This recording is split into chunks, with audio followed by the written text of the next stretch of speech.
Oh, it's so nice to see everybody and in this wonderful, wonderful space. I'm Paul Clark, and it's been my privilege to be the board chair of CCWA, the directors. I want to welcome all of you here tonight to the CCWA family. This is the punchline of the speech. Our programs mean the world, right? Got the world in there. Our programs mean the world to us. We're so glad that you can share a very special moment with us tonight. And I don't know who is here from the foundation, but thank you for opening up this incredible facility. We really appreciate your generosity and your openness to having the event here this evening. So thanks to the foundation. This past spring, CCWA's Board of Directors conducted a thoughtful and rigorous national and international search to identify the next CEO for the organization. And Colleen Petrus, one of our board directors, chaired that search committee and did such a great job. And we used Ryan Sheehan, and his HR firm was the consultant group that we used. Thank you both for a great job.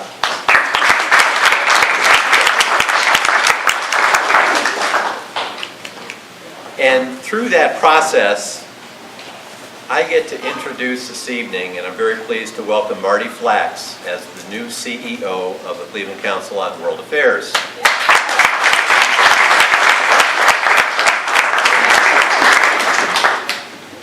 We received over 120 applications for this job. We were keeping Ryan busy for quite a while. And Marti stood out, absolutely stood out because of her contagious energy, her enthusiasm for world affairs. Really strong foreign policy experience and expertise, strategic thinker with a vision for CCWA as we move forward together. And she's coming back home to Cleveland. So welcome home. Yes. Really just watch people when they come back to Cleveland, right? A lot of conversations with Marti, and it's been clear to me and clear to the board that she shares the same values as CCWA. Her lifelong commitment to global engagement, the importance of being rooted in our community, and her desire to innovate and explore new perspectives. You can read Marti's full bio on the CCWA website, and you can sign up for any of our programs there as well while you're there.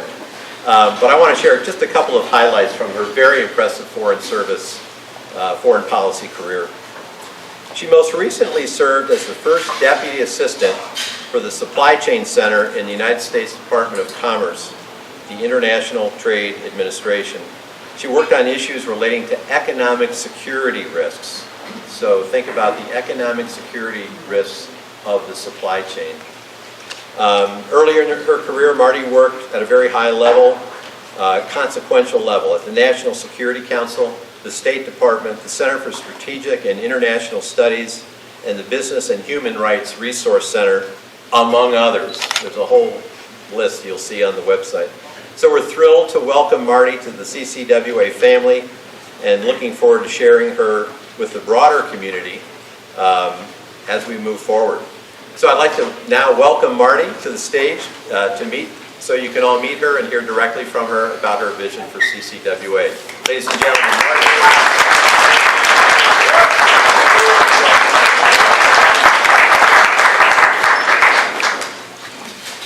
Thank you so much, Paul, for that kind introduction and for all the support that you have provided over the last few months that have really made this transition so easy for me and so smooth. I also want to thank Colleen Petrus and the search committee and all of the board members who have reached out over the last few weeks and taken a few minutes to congratulate me or offer me advice. The enthusiastic engagement of the board is one of the things that I think makes CCWA so special, and that has been so evident just in my first few days and weeks in the job. So thank you to our board members. I also want to thank the really incredible CCWA team. I've gotten to know them a little bit over the last few weeks already, and I knew from the very first moment that I met them how passionate they are about the issues that they work on, how professional they are, how engaged they are with their community. They're really an incredible group. I know a lot of you only work with one or two of the CCWA team members, So I would encourage you to take an opportunity tonight to meet the rest of the team. They're really incredible. Can I just have you guys quickly raise your hands? Jacob's back there.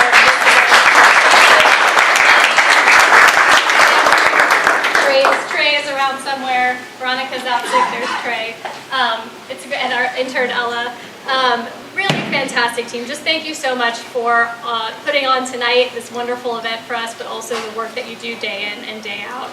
I also want to thank all of you for being here. All of our members, our supporters, our citizen diplomats, our community partners, our fellows of various kinds, our academic partners, and the Clevelanders of all different backgrounds who are interested and enthusiastic about global issues. I'm not going to speak for long tonight. I want this to be an opportunity to get to know everyone, but I just want to say a few words about why I'm so excited to be here in Cleveland doing this work. It's really easy to forget that Cleveland is an international city, but we sit on an international border. We have a port that moves 13 million tons of cargo every year. We have more than 800 foreign-owned companies operating in Northeast Ohio. We exported $10 billion worth of goods last year. We welcomed 369,000 international visitors to Cleveland. We have more than 8,000 international students here, despite the challenges that we're facing. So when we talk about global issues here in Cleveland, we're not talking about things that are abstract or far away. When we see NATO jets shooting down Russian drones over Polish airspace, when we see the U.S. military being deployed against alleged drug traffickers off the coast of Venezuela, we know these things will affect our security here in Cleveland and in Northeast Ohio. When the U.S. government decides to put tariffs on products, foreign products, or China puts an export control on critical minerals, that's going to affect the success of Cleveland's $46 billion manufacturing industry. The decisions that are made in Washington, in Tokyo, in Beijing, in London, they're going to affect our economy, our workforce, our families, our security, and the values that we stand for as Americans. And it's not just the day-to-day decisions about foreign policy that are being made that affect us. There's a bigger picture debate that's happening about the future of U.S. engagement in the world. Everyone from the most senior political leaders in the United States to influencers on TikTok are questioning some of the long-standing assumptions that we've made about our international engagement and the role of the U.S. in the world. I think we will look back on this moment in history as a turning point, as a moment of change, in the same way we look back at the time that CCWA was founded, what inspired our founding 102 years ago, the end of World War I and the debate about isolationism versus engagement, or how we think about the end of the Cold War, or how we think about 9/11. Today is, of course, the 24th anniversary of 9/11, an event that shaped so many people of my generation in particular and inspired them to go into public service and shaped our worldview about global issues. This is one of those moments, and the decisions that we are making that the world is making about foreign policy are going to have reverberations for many generations to come. So whether you are a civic leader trying to attract foreign investment into Cleveland, or a business person who's trying to sell a product abroad or get the products that you need to produce something, a worker looking for decent work and a living wage, or a consumer trying to buy the products that you need for your family, it's important to understand what's happening in the world and why, and how you can help shape it. And to me, that's what's going to make Cleveland competitive and connected and resilient. And that's the mission of CCWA over the last 102 years, is to support citizens to do exactly that. We want to inspire engaged and passionate and informed Clevelanders to help shape and understand global affairs. And we do that in so many powerful ways. Our education programs, inspiring young people from middle school through college to be passionate and educated on global issues. We extend that to young professionals through some amazing fellowship programs that identify the inspiring future leaders of Cleveland and make sure that they bring an international perspective to their work. We host more than 450 international visitors every year to understand how Cleveland does everything from arts and culture, to public safety, to healthcare. And we do so by holding events for our members and for the public, where we can connect to the smartest thinkers on the most important issues of the day and make sure that not just that they're sharing their perspective on policy issues, but that they go home with a better understanding of Clevelanders' perspective on that topic as well. I'll just share one quick anecdote that it was really powerful for me in my first week in Cleveland. Some of you have heard me say this over the last few days. A couple of us in the room had a chance to meet the new Serbian ambassador to the United States. He was here in Cleveland. He shared with us that his first trip to the United States was on a State Department-sponsored visitor program. And that visit helped shape his worldview and his perspective about the United States. And that and the subsequent visits are one of the reasons that he is now working so hard as the ambassador from Serbia to shift Serbia's away from dependence on Russia and towards greater affiliation with the United States. So these programs have lasting impact. I can say a lot more about those visitor programs, by the way, including the economic impact that they bring to Cleveland and the return on investment that we get from them. But I will just say also that the future of these programs, the Fulbright program, the International Visitor Leadership Program, they are being actively debated in Congress right now, and we don't know how that's going to pan out. And I think that would be a really tragic loss, not just for our foreign policy and our global engagement, but for Cleveland to lose that opportunity. All of the programs that we do are so important. We're going to continue them, we're going to expand them. We have growing demand for so many of them. But we're not stopping with what has worked so far. We're in too important of a moment to rest on our 102-year laurels for what has worked so well, and to continue to do business as usual. So in the coming weeks and months, you're going to see us try and experiment a little bit with some new approaches to make sure that we're putting on programming in formats and venues and times and places that are accessible to our broad community, to expand our education opportunities to new audiences, including the business community, and also developing more of a voice of our own to make sure that we're fulfilling our mission to help organizations and companies, students, globally minded citizens navigate the current environment that we're in right now.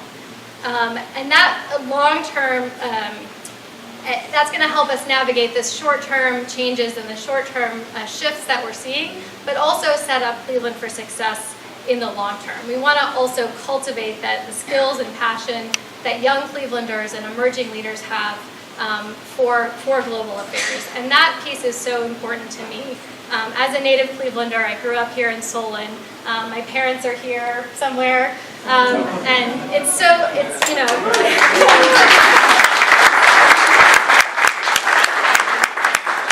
When I grew up here, I had the opportunity to do Model United Nations and to engage on global issues. And when I graduated, I had a chance to work an intern at the United Nations. I had a chance to join the State Department through the Presidential Management Fellow Program to go work at global NGOs. Those opportunities are disappearing right now for young people. They will be back. I feel confident and passionate about the fact that they will come back. In 5 years or in 10 years, eventually we will need to rebuild our civil service, our foreign service, and our international engagement, all of our foreign policy architecture. But when we do that, we have to have Clevelanders ready to be a part of that. And so for me, it's so important that as we respond to the day-to-day, we're also thinking about the long term.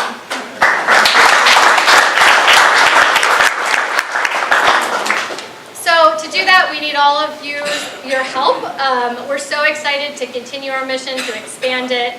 For me to be back in Cleveland is so special. The work that you all do, again, across all of our program areas is what makes this mission a success and what makes this organization so vibrant. My ask of you all as you network tonight is to take a chance to get to know some of the programs that maybe you're not engaged with. If you host visitors, think about coming to one of our foreign policy forums. If you are in our education programs, think about if your family wants to host an international visitor. There's a lot of different ways to get involved in CCWA, and that menu is going to continue to expand and continue to grow. Lastly, I'm so excited to meet all of you. I'm not going to get a chance to meet everybody here tonight. I really want to stay in touch. I really want to hear from you all what you love about CCWA and what more you can do. So my email box is always open. My door is always open. I'm always happy to have a phone call, to find a time to get together and have coffee, to really hear from you and get to know this community. I'm so excited to be back in Cleveland. I'm so excited to be working with all of you. So thank you so much for having me, and thank you again.